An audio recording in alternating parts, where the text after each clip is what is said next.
വീട്ടിന്റെ ഉത്തരവാദിത്വം ഏറ്റെടുക്കേണ്ടതും ആ ദൗത്യം നിർവഹിക്കേണ്ടതൊക്കെ ഭാര്യമാരാണ്. അതിന് ആവശ്യമില്ലാത്തതിന് നമ്മൾ തലയിടാൻ പോകാൻ പാടില്ല. ആര്? ആണുങ്ങൾക്ക് ആണുങ്ങളതായ ഉത്തരവാദിത്വം കുറെ ഉണ്ട്. ചില പുരുഷന്മാരുണ്ട്, ഈ കുതുവയിലൊന്നും അങ്ങനത്തെ പുരുഷന്മാരില്ലാതെ ഞാൻ മനസ്സിലാക്കാം. കാരണം ഇവിടെ സ്വർഗ നരകമൊക്കെ അടുത്തുള്ളത് കൊണ്ട് തന്നെ. അപ്പൊ അതുകൊണ്ട് ഇവിടെ അങ്ങനത്തെ പുരുഷന്മാരും ഇല്ലെന്നില്ല ഞാൻ മനസ്സിലാക്കുകയാണ്. അവർ സ്വന്തം അവരുടെ ഉത്തരവാദിത്വം അവർ മറക്കുകയാണ്. ഭാര്യ ചെയ്യേണ്ടുന്ന കാര്യത്തിൽ പോയി ഇവർ കൈയിടുകയാണ്. അങ്ങനെ പാടില്ല.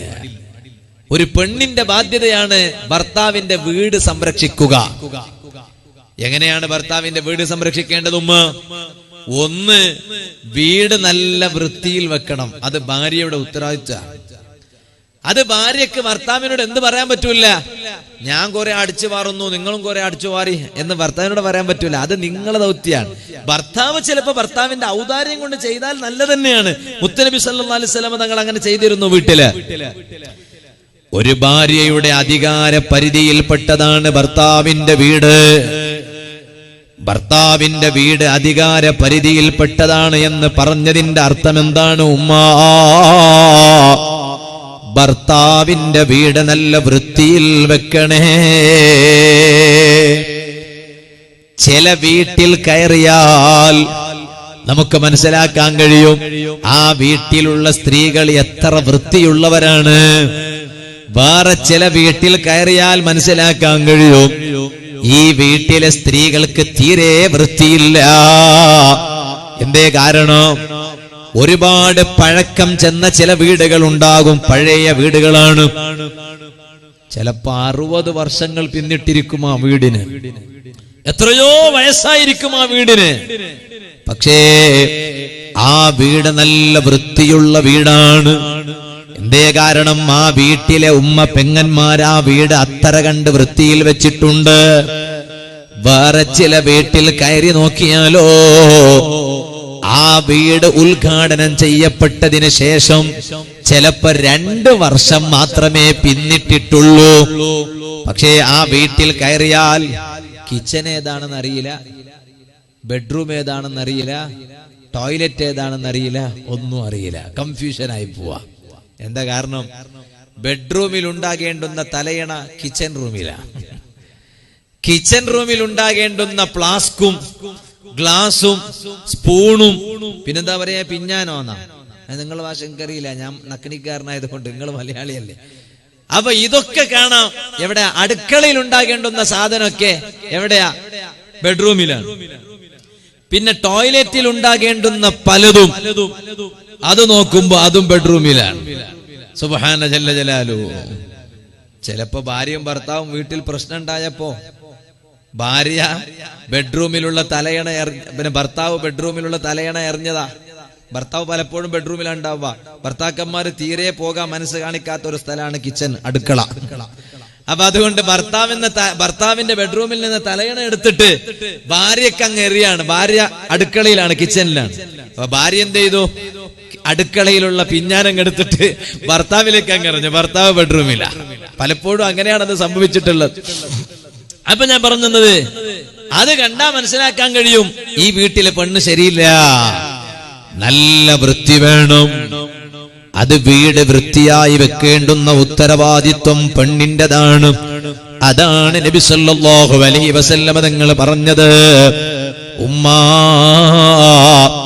ചില വീട്ടിൽ വളരെ മോശമായ സ്മെല്ല് വരും. ഒരിക്കലും പാടില്ല. നല്ല മണമുള്ളിടത്താണ് റഹ്മത്തിന്റെ മലക്കുകൾ വരുന്നത്. നല്ല മണമുള്ളിടത്താണ് റഹ്മത്തിന്റെ മലക്കുകൾ വരുന്നത്. മോശമായ മണമുള്ള സ്ഥലമാണോ റഹ്മത്തിന്റെ മലക്കുകൾ വരില്ല. അതുകൊണ്ട് വീട്ടിൽ നല്ല മണം വരുന്ന വസ്തുക്കൾ ഉപയോഗിക്കണം. ഊതുകൾ ഉപയോഗിക്കണം. ഊത് പുകയിപ്പിക്കണം. നല്ല സുഗന്ധം. അതാ ബെഡ്റൂമിലെ ബെഡിനും കിടക്കും തലയിണക്കൊക്കെ നല്ല സുഗന്ധം പൂഷണോ. കാരണം നല്ല മണമുള്ള സ്ഥലത്ത് റഹ്മത്തിന്റെ മലക്കുകൾ വരൂ. ഇതുപോലെ പറയട്ടെ, ചിലപ്പോ രോഗികളായി കിടക്കുന്ന പ്രായമുള്ള ഉപ്പമാർ ചിലപ്പോ വീട്ടിലുണ്ടാകൂ. ഞാൻ പല രോഗികളെയും അങ്ങനെ പോയി കണ്ടിട്ടുണ്ട്. പല രോഗികളെയും അങ്ങനെ പോയി കണ്ടിട്ടുണ്ട്. ചിലപ്പോ ഭർത്താവിന്റെ ബാപ്പയായിരിക്കും. ആ ഭർത്താവിന്റെ ബാപ്പ സുഖമില്ലാതെ കിടക്കുകയാണ്. അദ്ദേഹത്തിന് എണീറ്റ് നിൽക്കാൻ കഴിയുന്നില്ല, നടന്നു പോകാൻ കഴിയുന്നില്ല. നിൽക്കാൻ പോലും കഴിയാത്ത അദ്ദേഹത്തിന് എങ്ങനെയാ നടക്കാൻ കഴിയുക?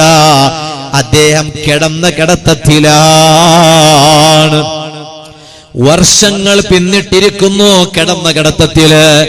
അതേ സമയത്ത് ആ കിടന്ന കിടത്തത്തിലുള്ള ബാപ്പാന്റെ മകന്റെ ഭാര്യ മരുമകൾ നല്ല ബോധമുള്ള മരുമകളാണ്.